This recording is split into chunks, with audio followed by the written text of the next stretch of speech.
नमस्कार दोस्तों।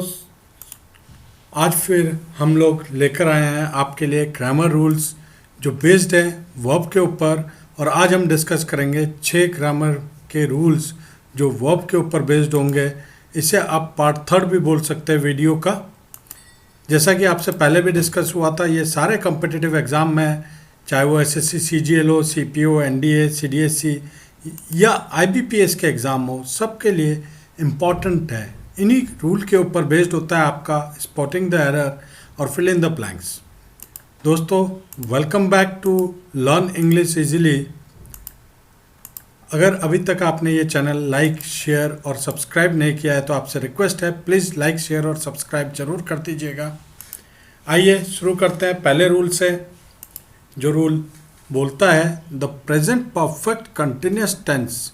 ध्यान से देखिएगा, the present perfect continuous tense is used for an action that began in the past time and still going at the time of speaking.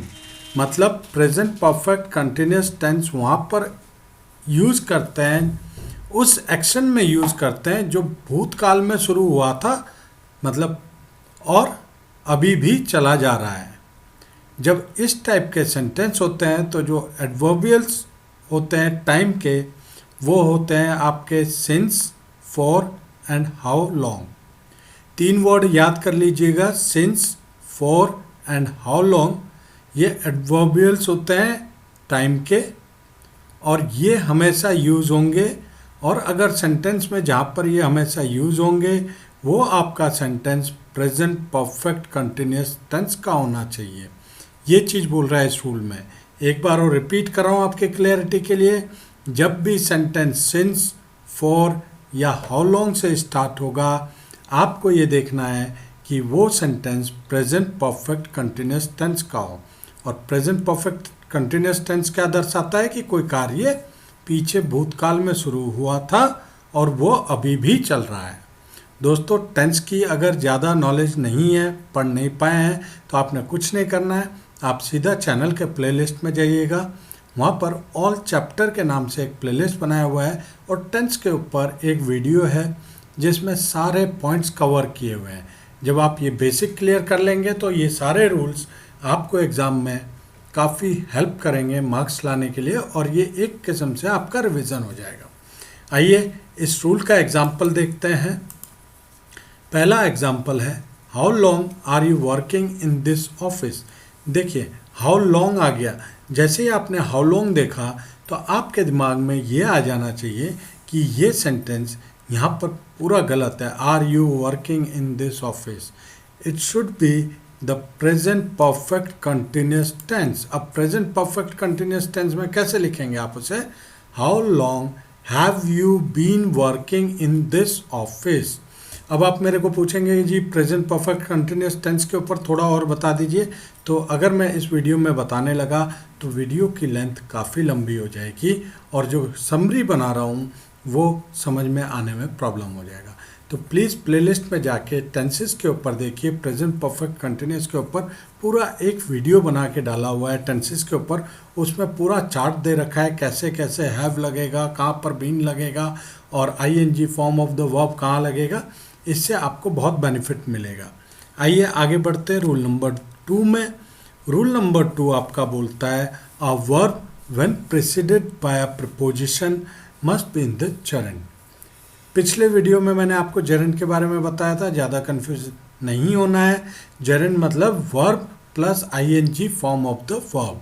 तो ये rule ये बोल रहा है कि जब भी कोई भी वर्ब से आगे प्रीपोजिशन लगता है तो वो वर्ब जेरेंड के फॉर्म में आएगा। यानी अगर वर्ब से पहले कोई प्रीपोजिशन है तो आप उसका आईएनजी वाला फॉर्म यूज़ करेंगे सेंटेंस में। देखिए इसका example, they were punished for come late. For is a preposition. आपको पता है फॉर, टू जो ये थे ये प्रीपोजिशन होते हैं। तो ये प्रीपोजिशन के ऊपर भी ऑल चैप्टर प्लेलिस्ट के अंदर एक वीडियो बना के डाला हुआ है, वो आप देख सकते हैं।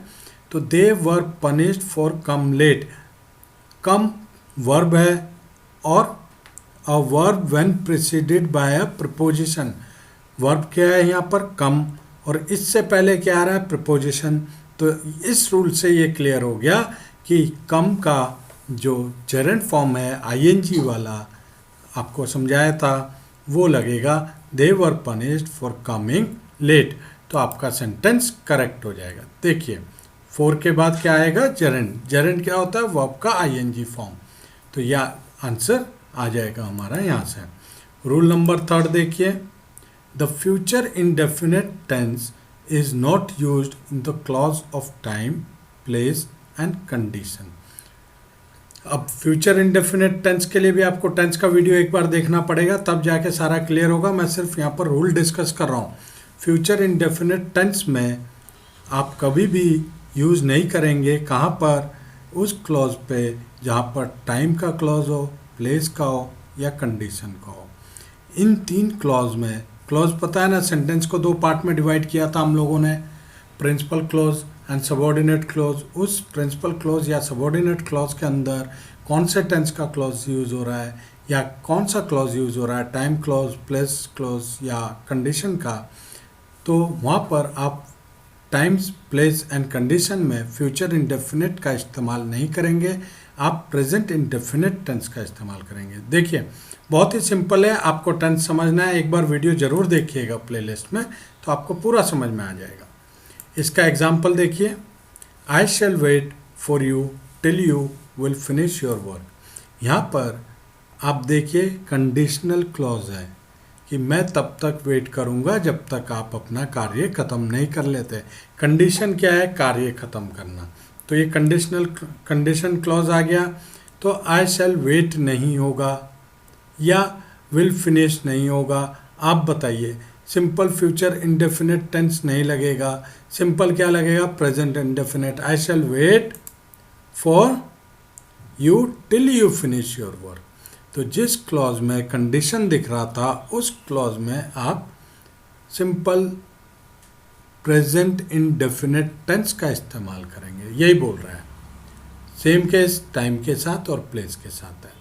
आइए रूल नंबर 4 देखते हैं, बहुत ही इंटरेस्टिंग टॉपिक है ये। The present perfect tense is not used with the adverbs of past time like yesterday या in 1995 etcetera. Here past indefinite tense is used. मतलब जब भी आपके सेंटेंस में यस्टरडे हो और या सन दे के बोला हुआ हो, इन 1995 ऐसा हुआ था, तो उस टाइप के सेंटेंस में आप कभी भी प्रेजेंट परफेक्ट टेंस का इस्तेमाल नहीं करेंगे।